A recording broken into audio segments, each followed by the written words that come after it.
Assalamualaikum warahmatullahi wabarakatuh. Saya Gilang Wahyu Ramadan dengan NIM 225080100111040 dari kelas M03.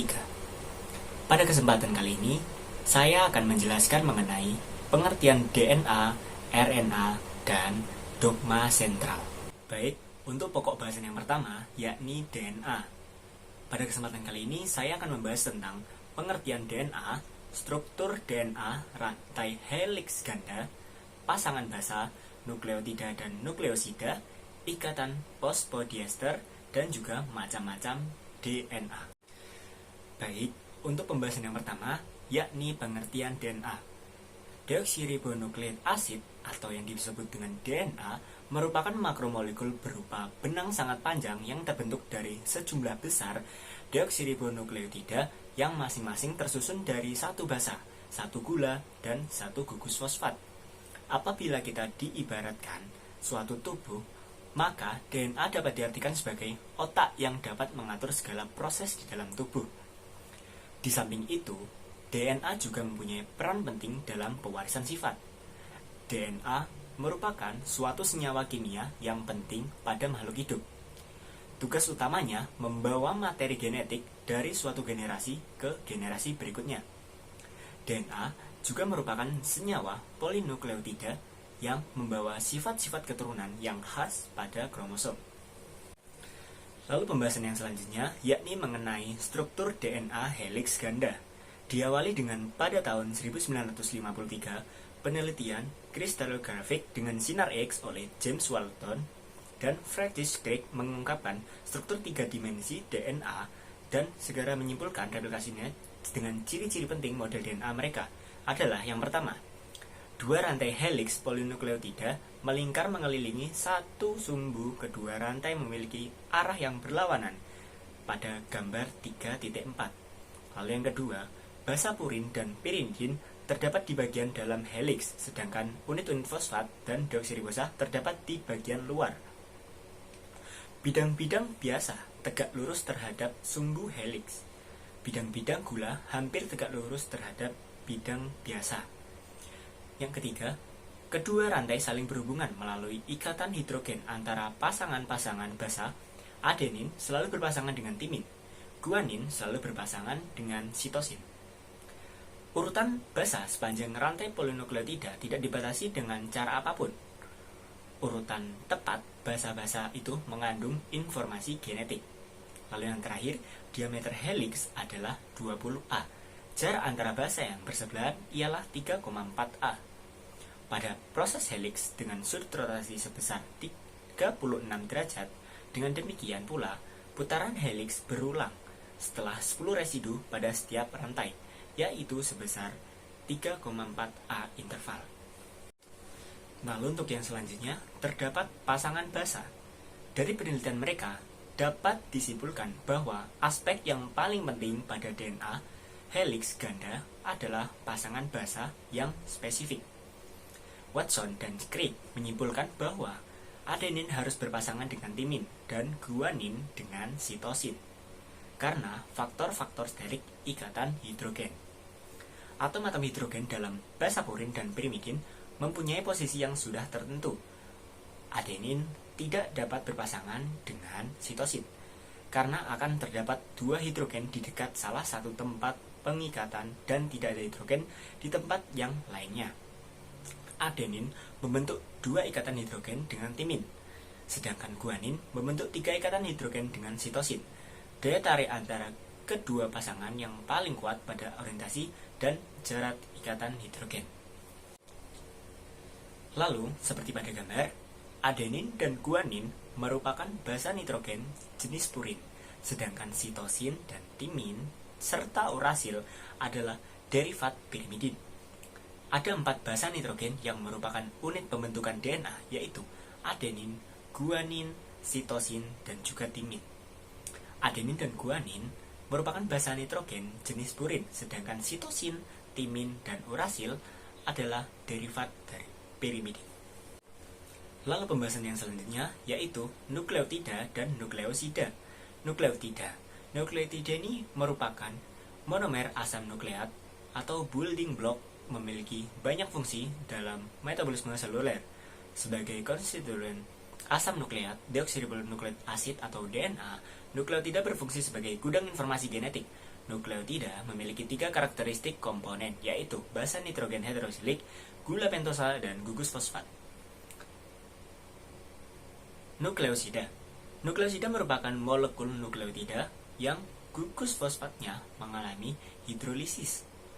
Nukleosida memiliki 2 karakteristik komponen, yaitu gula pentosa dan basa heterosilik. Lalu yang selanjutnya, ikatan fosfodiester. Molekul nukleotida akan membentuk asam nukleat dengan membentuk ikatan fosfodiester di mana gugus 5 fosfat pada unit nukleotida akan berikatan dengan gugus 3 hidroksil pada unit nukleotida lainnya. Ikatan kovalen pada asam nukleat terdiri atas gugus fosfat dan gula pentosa yang linear dengan basa nitrogen heterosilik sebagai interval cabangnya. Semua ikatan fosfodiester dapat membentuk rantai panjang yang linear dengan polaritas spesifik pada 5N dan 3N. Ujung nukleotida yang memiliki posisi 5 dinamakan 5N, sedangkan ujung lainnya yang memiliki posisi 3 dinamakan 3N. Berdasarkan konvensi rantai, single asam nukleat selalu digambarkan dengan 5N pada kiri dan 3N pada kanan, sehingga arahnya 5N ke 3N. Lalu yang selanjutnya, terdapat macam-macam DNA.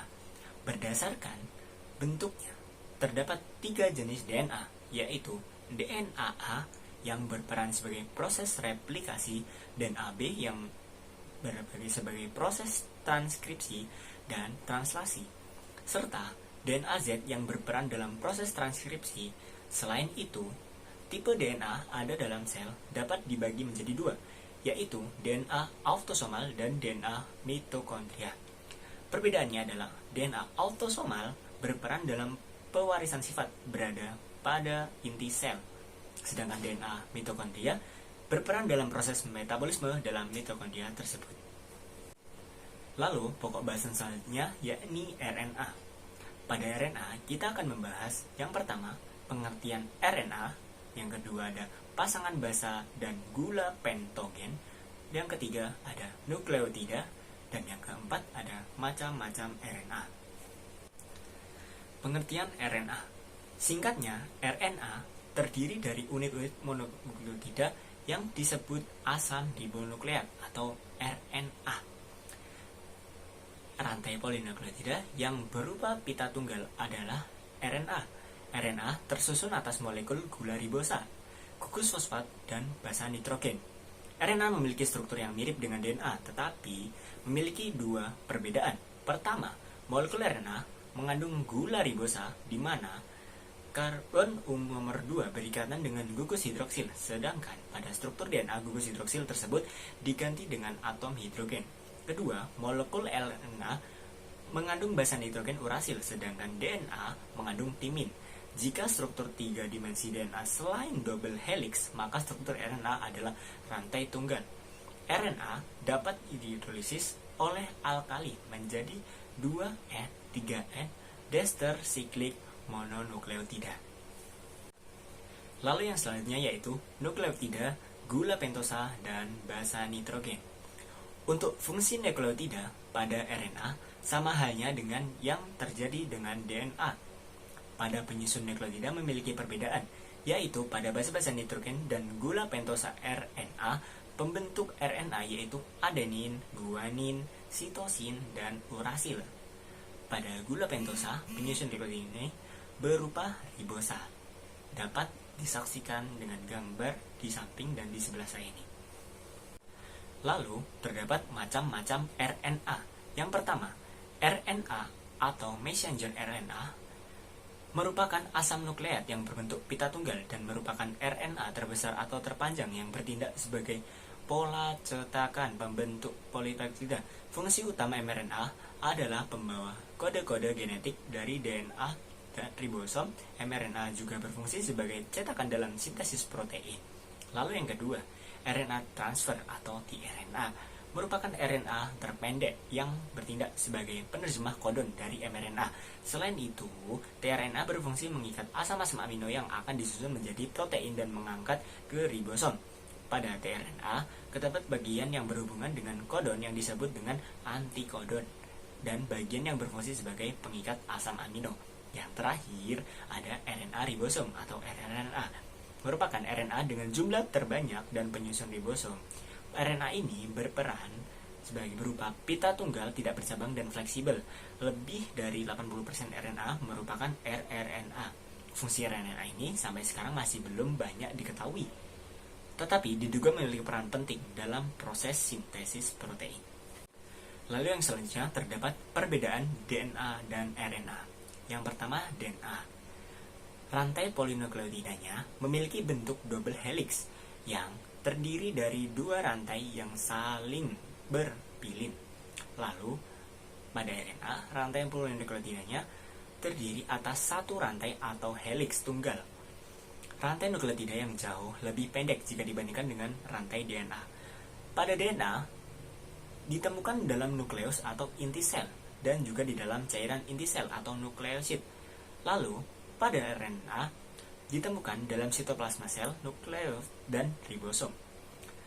Pada DNA, basa nitrogennya terdiri dari adenin, guanin, sitosin, dan timin. Lalu pada RNA, basa nitrogennya terdiri dari adenin, guanin, sitosin, dan urasil. Pada DNA, kadarnya tidak berubah, sedangkan pada RNA, kadarnya berubah tergantung aktivitas sel dan kecepatan sintesis protein. Yang terakhir, fungsinya. Fungsi dari DNA membawa informasi yang diperlukan tubuh untuk perkembangan fungsi dan reproduksi. Sedangkan RNA berfungsi untuk sebagai salinan dari DNA untuk mengubah asam amino menjadi protein. Lalu, pembahasan yang berikutnya yakni mengenai dogma sentral. Pengertian dari dogma sentral.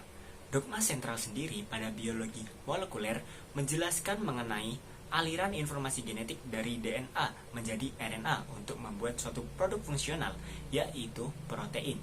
Dogma sentral menggambarkan aliran informasi genetik dalam sel, replikasi DNA, dan pengkodean RNA melalui proses transkripsi dan kode RNA selanjutnya untuk proses melalui translasi. Untuk proses yang pertama yaitu replikasi. Replikasi DNA merupakan suatu proses penggandaan pada DNA sebagai materi genetik makhluk hidup. Proses replikasi DNA sangat penting dalam tahap pengembangbiakan atau pembelahan sel. Materi DNA yang telah digandakan akan dinyatakan kepada masing-masing rekan sel yang baru. Proses replikasi DNA ini terjadi sebelum pembelahan sel. Lalu yang selanjutnya terdapat transkripsi. Transkripsi adalah suatu proses di mana informasi ditransfer dari satu untai DNA ke RNA oleh enzim RNA polimerase. Untai DNA yang mengalami proses ini terdiri dari 3 bagian yaitu promotor, gen struktural, dan terminator. Untai DNA yang menginstansi RNA disebut ada template dan untai lainnya disebut pengkode. RNA polimerase yang bergantung pada DNA berkaitan dengan promotor dan mengkatalisis polimerasi dalam arah 3N ke 5N. Saat mendekati urutan terminator, ia mengakhiri dan melepaskan untai RNA yang baru disintesis. Untai RNA yang baru dirilis selanjutnya mengalami modifikasi pasca transkripsi. Transkripsi terdiri dari 3 tahapan, yaitu inisiasi atau permulaan, elongasi atau pemajangan, dan terminasi atau pengakhiran. Berikut adalah 3 tahapan dari transkripsi. Yang pertama ada inisiasi. Inisiasi adalah terikatnya RNA polimerase pada rantai DNA atau promotor. Lalu, RNA polimerase akan memisahkan rantai ganda DNA dan menyiapkan template atau cetakan unggal dan ditranskripsi. Lalu yang kedua terdapat elongasi. Elongasi adalah bergeraknya RNA polimerase di sepanjang untaian DNA yang bertindak sebagai cetakan atau DNA template.